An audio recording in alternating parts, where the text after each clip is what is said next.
My name is Whitney Bullock, and I am in the Symphony of Southeast Texas. And we are currently here in my teaching studio in Houston, where I live. And my painting on the wall might give you a clue as to what kind of instrument I play. I got that in Austin, Texas. It's kind of a cool painting, and I thought this was the perfect place to hang it. So, welcome to my studio. So the instrument that I play, you might not be as familiar with it as you are some other popular instruments like the piano or the violin or the cello perhaps, or the trumpet. My instrument is one of the most unique and special instruments in the entire orchestra, I promise. And the name of my instrument is the viola. V-I-O-L-A, viola. And this is what a viola looks like.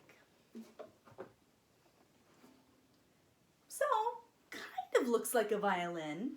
I don't have any violin friends here with me at the moment to show you the difference in size, but it's actually a little bit bigger than the violin. And so I still hold it under my chin like this. But if I try to put my hand at the very, very end of my instrument, my arm can barely reach it. And violins in comparison are kind of super teensy tiny little instruments. They're really easy to play. The viola is a little more challenging and difficult. But before I play my viola for you, I want to tell you a little bit about the viola. So the viola is in the string family along with the violins, the cellos, and the double basses. And so when you are at the symphony orchestra and you were looking at all of the instruments on the stage, you might think that, oh my gosh, there's a whole huge amount of violin players on the stage, and then the cellos, and then the basses. But the violas are sandwiched in between the violins and cellos. So when you are facing the stage, so I'm facing you right now, so that's a let's see, so if I am Maestro Chelsea Tipton and I'm facing towards the musicians, the violas are going to be near my right hand. So keep an eye out for the viola section the next time that you are able to watch and enjoy the symphony. So the viola, why do I feel like it's such a unique instrument? The viola is kind of like the Cinderella of the strings section. We do a lot of hard work, and not too many people notice all the hard work that we do. So everybody is aware that the violins play these beautiful melodies up high on their E strings, and maybe the cellos and the basses play some rumbly, grumbly, awesome stuff. And the violas, we do get the melodies sometimes, and it's a very special moment when we do, but we are the heart of the entire orchestra. We fill in all of the middle notes and the harmonies, and we're sort of like, if you think of the human body, we would be maybe like I said the heart, but like the whole circulatory system. We are what keeps the orchestra glued together, I'd like to think. I'm probably biased, but I do love the viola. So the viola is made out of wood. I'm not really sure what kind of wood. Probably you can look that up on the internet or something. But this viola in particular was made in 2016 by a Japanese viola maker who lives in Chicago. And the reason why I'm looking inside my instrument is because there's a little label inside there that tells me the name of the maker. And I have a shoulder rest right here.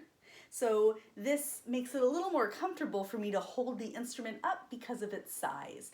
And this little thing flopping right here is I just need to glue it. It came apart this year from playing a lot of concerts, so I just need to fix it.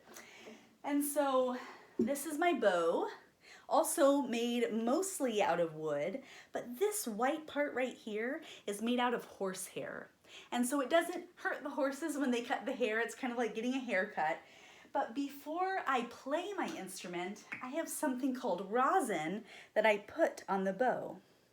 And so rosin, you can think of it as kind of like hair gel for my horsehair on my bow. So if we were to put my horsehair under a microscope, you would see lots of little like hooked kind of shapes. And the rosin, which is basically like tree sap that has been heated up and then dried to form a little tree sap patty, if you will. I put that on my bow, I rub it all up and down, and if we looked at the hair under a microscope, it would be standing on end. And that, my friends, is what helps me grip a sound. When I pull my bow across the string, those little microscopic Velcro-y type things in the horsehair grip the string and pull the sound.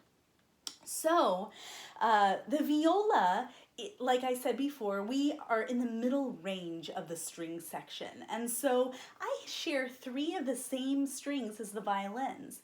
And those strings are A, D, and G. But we have one more lower string than the violins do, which is our pride and joy, and that is the C string. But music would be really boring if we only had 4 notes to play.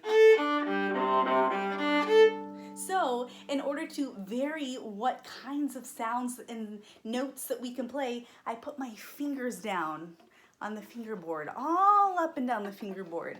And it takes years and years of practice to learn all the different positions to play. So, I promise you I will play some music very, very soon. But I wanted to let you know a little bit about why I chose the viola. So, when people first start playing instruments, usually it's because maybe their parents made them play it. You'll hear that from a lot of the other symphony musicians that are making videos for you. So we have people that have been urged by their parents to play a certain instrument.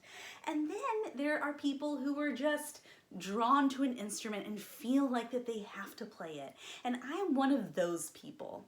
So in elementary school, I was the shortest and the least athletic person, shall we say, in my class. And I was always picked last for PE. No one wanted me to ever be on their team. And then all of a sudden an orchestra was going to be starting at my elementary school. And orchestra was going to be at the same time as PE for 3 days a week. So I said, sign me up. I literally had no idea what to expect. And on that first day of orchestra, the teacher was introducing all the instruments, and I literally had no idea what a viola was, but the name of it just sounded so amazing. Viola, viola, viola. And besides that, everybody was volunteering to play the violin or the cello, and I wanted to be unique. So I was one of the only people, it was myself and one other young girl who volunteered to play the viola. And so when I went home that day, I said, Mom, I want to play the viola in the school orchestra. And she said, the viola? What's that? And I said, I don't know, but I want to play it. And so here I am almost 30 years later, and I am the principal violist in the Symphony of Southeast Texas in Beaumont. And I have a beautiful viola and a bow, and I have practiced for years and years to be able to share my music with you. And it does take a lot of hard work and practice, and sometimes practice can be frustrating. It can be so frustrating, but if you keep doing it, you will really see the results and the rewards. Just like if you go to soccer practice, or you really study hard for your science test, or read all the books on your reading list that you're supposed to. There's a sense of pride and joy that comes from working on something for so long. So I'm going to play a little bit of my viola for you today. I'm just going to play a little bit of the opening of a piece by the composer Johann Sebastian Bach. And this is from his third suite in C major, and I think that it exhibits a lot of the awesome parts of the viola.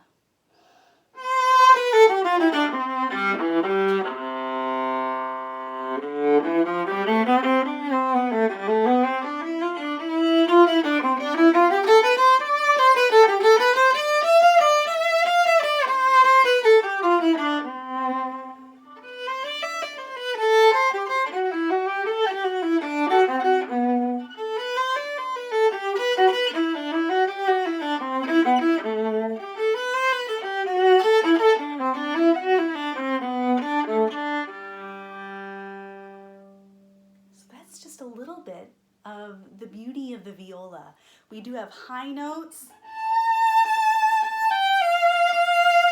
And we have glorious low notes.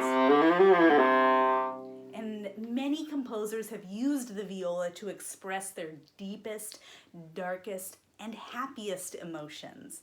So I hope you enjoyed learning about the viola today.